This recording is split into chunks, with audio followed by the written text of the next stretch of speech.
नांदेड़ जिले में मानसून का आगमन तो हो गया है, लेकिन पर्याप्त बारिश नहीं होने से किसान चिंता में है।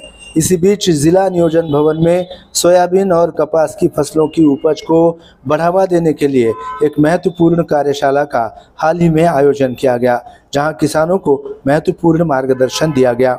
जिला अधीक्षक कृषि अधिकारी कार्यालय की ओर से एक विशेष कार्यशाला का आयोजन किया गया। इस कार्यशाला का मुख्य उद्देश्य जिले में सोयाबीन और कपास की फसलों की पैदावार को बढ़ाना था। इस अवसर पर जिलाधिकारी राहुल करडिले और जिला अधीक्षक कृषि अधिकारी दत्तात्रेय कलसाइत ने नांदेड़ के विभिन्न क्षेत्रों से आए किसानों को संबोधित किया और उन्हें कृषि संबंधी महत्वपूर्ण मार्गदर्शन प्रदान किया। उन्होंने किसानों को आधुनिक कृषि तकनीकों और बेहतर पैदावार के तरीकों के बारे में जानकारी दी। कार्यशाला में जिला अधीक्षक कृषि अधिकारी दत्तात्रेय कलसाइत, कॉटन रिसर्च सेंटर के प्रमुख प्रोफेसर डॉक्टर अरविंद पांडागले सहित कृषि विभाग के अन्य अधिकारी और बड़ी संख्या में किसान उपस्थित थे। सभी ने मिलकर कृषि चुनौतियों और उनके समाधानों पर चर्चा की। नांदेड़ जिले में मानसून का आगमन तो हो गया है, लेकिन अब तक केवल 50 मिलीमीटर बारिश ही दर्ज की गई है, जो खरीफ की बुआई के लिए अपर्याप्त है। मौसम विभाग ने आने वाले दिनों में जिले में अच्छी बारिश का अनुमान जरूर जताया है। जब तक 70 से अधिक मिलीमीटर बारिश नहीं हो जाती, तब तक खरीफ की फसलों की बुआई नहीं करने की अपील जिला अधीक्षक कृषि अधिकारी दत्तात्रेय कलसाइत ने MCN हिंदी न्यूज़ के माध्यम से किसानों से की है।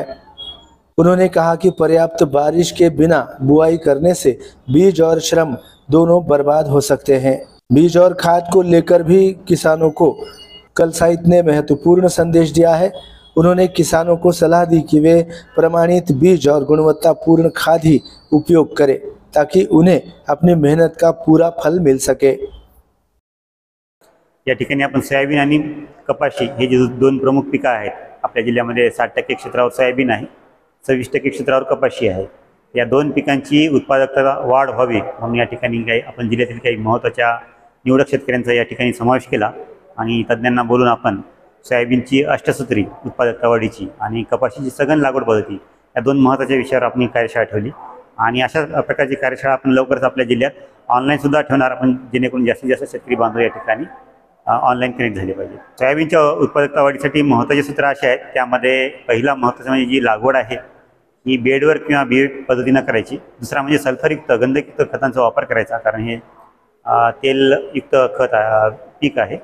आणि तिसरी गोष्ट म्हणजे एकात्मिक कीड नियंत्रण करायचं, निंबोळी अर्काची फवारणी वगैरे असे महत्त्वाचे काही महत्त्वाचे सूत्र आहेत। यामध्ये कपाशीच्या बाबतीमध्ये सघन पद्धतीने कपाशी लागवड करायची, ज्यामुळे कपाशीची भरीव उत्पादकता वाढ मिळू शकेल। सर, आपण उत्पादकता वाढवण्यासाठी प्रयत्न करतो एकीकडे, दुसरीकडे मात्र DAP सारखी जी काही नामांकित किंवा पोषक मानली गेलेली आहेत आतापर्यंत शेती क्षेत्रामध्ये, अशा प्रकारच्या खतांचा तुटवडा निर्माण झाला, त्याबद्दल काय आपली प्रतिक्रिया? यावर्षी DAPचा म्हणजे DAPचं 90% उत्पादन आपल्या देशामध्ये इम्पोर्टेड रॉ मटेरियल पासून तयार होते, कच्च्या मालापासून, आणि यावर्षी त्याचा शॉर्टेज असल्यामुळे आपल्या जिल्ह्यामध्ये आणि एकंदरीत देशामध्ये DAPचा रेस्ट्रिक्टेड म्हणजे प्रतिबंधित सप्लाय पुरवठा चालू आहे। आणि DAPमध्ये 18% नायट्रोजन आणि 46% फॉस्फरस आहे। आणि आम्ही शेतकरी बांधवांना शिफारस करतोय की आपण हे जे 18 आणि 46% मूलद्रव्य आहेत हे आपण इतर खतामधून सुद्धा देऊ शकतो, जसं 20-0-13 आहे किंवा युरियाची अर्धा बॅग आणि सिंगल सुपर फॉस्फेटच्या 3 बॅग। आणि विशेष म्हणजे अशा प्रकारे जर कॉम्बिनेशन जर केलं तर यामध्ये गंधकसुद्धा मिळते। तर मी तर म्हणतो DAP पेक्षाही हे बाकीचे कॉम्बिनेशन जास्त उपयोगी आहे। सर, कपाशीच्या संदर्भामध्ये पण आपण सांगतात, तर कपाशीला जी काही महिको कंपनीच्या ज्या काही प्रसिद्ध ब्रँड्स आहेत, म्हणजे उदाहरणार्थ आणि अजित 105 वगैरे, तर यांचा तर बिलकुलच तुटवडा जाणवतो आहे। नाही, मान्य आहे का कपाशीमध्ये काही ठराविक वाहनांचा आग्रह धरू नये असं वारंवार कृषी विभागामार्फत दरवर्षी आवाहन करण्यात येते शेतकरी बांधवांना। आणि शेतकरी बांधव बऱ्याचदा काही ठराविक वाहनांचा आग्रह करतात आणि प्रत्येक उत्पादक कंपनी एखादं ठराविक वाहन मोठ्या प्रमाणात बनवू शकत नाही, ही वस्तुस्थिती आहे। परंतु शेतकरी बांधवांनी सुद्धा काही ठराविक वाहनांचाच आग्रह करू नये आणि यामध्ये काही ठराविक वाहन जास्त उत्पादनक्षम आहेत असं संशोधनाअंती प्रूव्ह झालेलं नाही। शेवटी आपलं पॅकेज ऑफ प्रॅक्टिसेस किंवा आपलं जे लागवड तंत्रज्ञान आहे हेच जास्त महत्त्वाचं असतं। शेतकऱ्यांना काय आवाहन कधी करायचे आहे? आपल्या जिल्ह्यामध्ये सरासरी 50 मिलीमीटर पाऊस झालेला आहे आतापर्यंत आणि पुढील काही दिवसामध्ये सुद्धा हवामान विभागाचा अंदाज आहे की आपण पुढील काही दिवसामध्ये पाऊस होण्याची शक्यता आहे.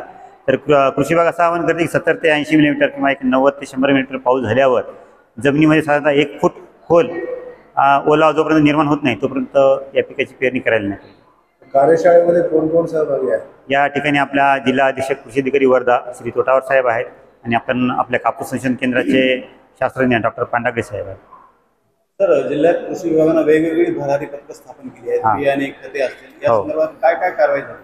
यामध्ये आपल्या तालुकास्तरीय भरारी पथकं जी आहे 16 स्थापन झाली प्रत्येक तालुक्याला एक. याप्रमाणे आपल्या हिमायतनगर आणि किनवटमध्ये आम्ही विनापरवाना सेंद्रिय खताची विक्री फिरत्या वाहनातून सुरू होती. त्या ठिकाणी आपण ते वाहन आणि ते खत साठा जप्त केलेला आहे, त्यांच्यावर FIR सुद्धा दाखल केलेला आहे. आणि दुसरी महत्त्वाची बाब म्हणजे खताच्या लिंकिंगविषयी शेतकरी बांधवाकडून बऱ्याचदा प्रश्न उपस्थित होतो, पदाधिकारी महोदयाकडून सुद्धा होतो. आपण आपल्या जिल्ह्यातील जे काही 1500 ते 1600 कृषी सेवा केंद्र आहेत, प्रत्येक कृषी सेवा केंद्रामध्ये आपण पंचायत समिती कृषी अधिकारी, तालुका कृषी अधिकारी, तालुकास्तरीय आणि जिल्हास्तरीय तक्रार निवारण कक्ष यांचे मोबाईल नंबर आपण बोर्ड मोबाईल नंबरचे प्रत्येक दुकानामध्ये लावलेले आहेत, जेणेकरून कोणताही दुकानदार ओव्हर प्राइसिंग किंवा जास्त किमतीनं बियाणं विकत असेल किंवा खताची लिंकिंग करत असेल तर त्या विषयावर शेतकरी बांधवांना आवाहन केलं की आपण या नंबरवर फोन करा, आपलं नाव नंबर गोपनीय ठेवण्यात येईल आणि संबंधित दुकानदाराच्या विरुद्ध कारवाई करण्यात येईल. आणि हा ड्राईव्ह आपण पहिल्यांदाच घेत आहे अशा प्रकारचं. काही बियाणांची झिरोने विक्री होत आहे, गुजरातमधून येत आहेत बियाणे, त्या संदर्भात आपली कारवाई संदर्भात काय चालू आहे? या ठिकाणी आम्ही तालुकास्तरीय भरारी पथकांना सूचना दिलेल्या आहेत. अशा प्रकारच्या कारवाया आपल्या शेजारच्या जिल्ह्यामध्ये झालेल्या आहेत. गुजरातमधून अशी काही HTBT कपाशी जी ट्रान्सपोर्टमधून येऊ लागली तर आपल्या अमरावती किंवा इतर जिल्ह्यामध्ये त्या फिरत्या वाहनांना त्या ठिकाणीच प्रतिबंधित केलेलं आहे, त्यांच्यावर कारवाई झालेली आहे आणि आपण आपल्या जिल्ह्यामध्ये सुद्धा पाळत ठेवून आहोत. या निमित्ताने शेतकरी बांधवांना सुद्धा आवाहन करतो की अशा प्रकारचे प्रतिबंधित कपाशी वाहन कृपया आपण पेरू नये. शेवटी आपल्या प्रतिसादाशिवाय कुणाला अशा प्रकारचे प्रतिबंधित वाहन विकणं शक्य नाही. प्रांतातून आलेली काही वाहनं सापडली आहेत का? आपल्या अमरावती जिल्ह्यामध्ये आणि इतर काही जिल्ह्यामध्ये हे वाहनं जप्त केलेले आहेत आणि अशा प्रकारचा बियाण्याचा साठा सुद्धा जप्त केलेला आहे.